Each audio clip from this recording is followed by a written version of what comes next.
সম্মানিত ভিউয়ার, আসসালামু আলাইকুম। আজ আমি আপনাদের সঙ্গে স্টেজেনোগ্রাফি সম্পর্কে কিছু তথ্য শেয়ার করব।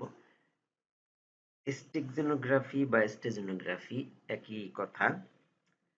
স্টেগনোগ্রাফি মূলত ডেটা হাইডিং টেকনোলজি বা এসএমএস হাইডিং টেকনোলজি। আমি এখানে কুইক স্টেগো নামে একটি সফটওয়্যার ব্যবহার করব। স্টেগনোগ্রাফির জন্য অনেক সফটওয়্যার, ফ্রি সফটওয়্যার এবং পেইড সফটওয়্যার পাওয়া যায় অনলাইনে। আমি স্যাম্পল বা সংক্ষিপ্ত আকারে দেখানোর জন্য কুইক স্টেগো নামে একটি সফটওয়্যার আমি ব্যবহার করতেছি। তো চলুন শুরু করা যাক সফটওয়্যারটি কিভাবে কাজ করে এবং স্টেগনোগ্রাফি দিয়ে কি কি কাজ করা যায় সে বিষয়ে আমরা জানি। প্রথমে সফটওয়্যারটি ওপেন করলাম। এবার এখানে দেখেন ওপেন ইমেজ নামে একটা বাটন আছে। আমি ওপেন ইমেজের উপর ক্লিক করি। ব্রাউজ এসেছে, ব্রাউজিং থেকে একটা ছবি, স্টেগনোগ্রাফি নামে একটা ছবি আমি পছন্দ করে নিলাম। এটা আমার ডেস্কটপে যে ছবিটা আছে সেই ছবিটা। এবার পাশে যে এডিট টেক্সট দেখছেন, এখানে আমি ইচ্ছে মতো আমার পছন্দ মতো আমি যা কিছু লিখতে পারবো। হ্যাঁ, জাস্ট এক্সাম্পল লিখলাম, আমি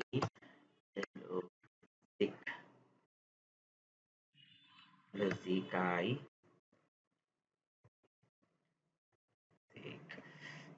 লজিকাই ফরেনসিক। এবার আমি ক্লিক করব হাইড দ্য টেক্সট। আমি এখানে যে শব্দগুলি লিখেছি, বাক্যগুলো লিখেছি, এই বাক্যগুলো বা শব্দগুলো এই ছবির ভিতরে হিডেন হয়ে গেছে, অর্থাৎ লুকিয়ে গেছে। এটাকে আর আমি খুঁজে বের করতে পারবো না বা দেখতেও পারবো না এই সফটওয়্যার ছাড়া। তো আসুন এখন আমি আমার কাজ কি, পরবর্তী কাজ হলো save the image. Save the image, এখানে আমি অন্য একটা নাম দিয়ে সেভ করি, স্টেগো টেক্সট। স্টেগো টেক্সট নামে আমি ডেস্কটপে সেভ করলাম। সফটওয়্যারটা এবার বন্ধ করে দিই।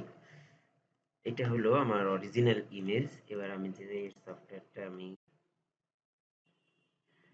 এই এই ছবিটার পেছনে আমি কিছু মেসেজ বা বার্তা লুকিয়ে দিয়েছি, কিন্তু দেখেন, আপনি জুম করে দেখেন, কোনোভাবে পৃথিবীর কেউ খুঁজে বের করতে পারবে না যে এই ছবির পেছনে কিছু, ছবির পেছনে বলতে ছবির ভেতরে কিছু মেসেজ বা বার্তা লুকানো আছে। এখন আমি কি করতে পারি, বার্তাগুলোকে যে কোনো কিছু আমি এখানে সেভ করে রাখতে পারি, অডিও, ভিডিও বা যে কোনো ডকুমেন্ট বা মেসেজ, যে কোনো কিছুই আমি এখানে সেভ করে রাখতে পারি এই পদ্ধতিতে।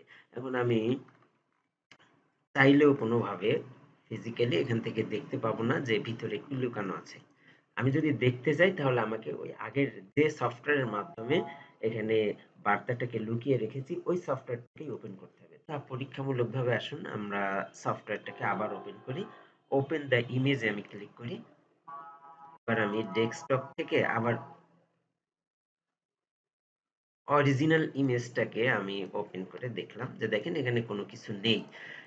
ক্যান্সেল দিলাম, আবার ওপেন করলাম। এবার আমি ওপেন করব কোনটা, আমি যে পিকচারের মধ্যে মেসেজ লুকিয়েছিলাম ওই পিকচারটাকে ওপেন করব। স্টেগো টেক্সট নামে পিকচারটাকে আমি ওপেন করব। ওপেন দিলাম, দেখেন আমি যা যা লিখেছি সবকিছু এখানে সেভ হয়ে আছে। যদি আবার ক্যান্সেল দেই, আবার ওপেন করলাম, ওপেন দ্য ইমেজ,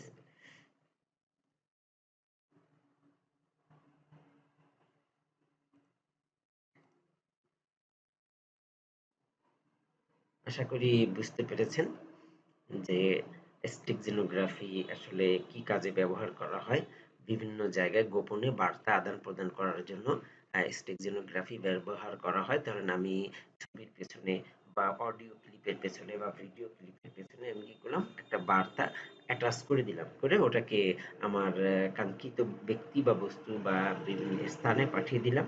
পাঠানোর পরে আমার যারা তাদের কাছে আমি পাঠিয়েছি তারা চাইলে ঠিক একই ধরনের সফটওয়্যার, একই ধরনের পাসওয়ার্ড ব্যবহার করে এই ছবি থেকে বা অডিও বা ভিডিও ক্লিপ থেকে বার্তাটাকে উদ্ধার করে তারা দেখতে পারে।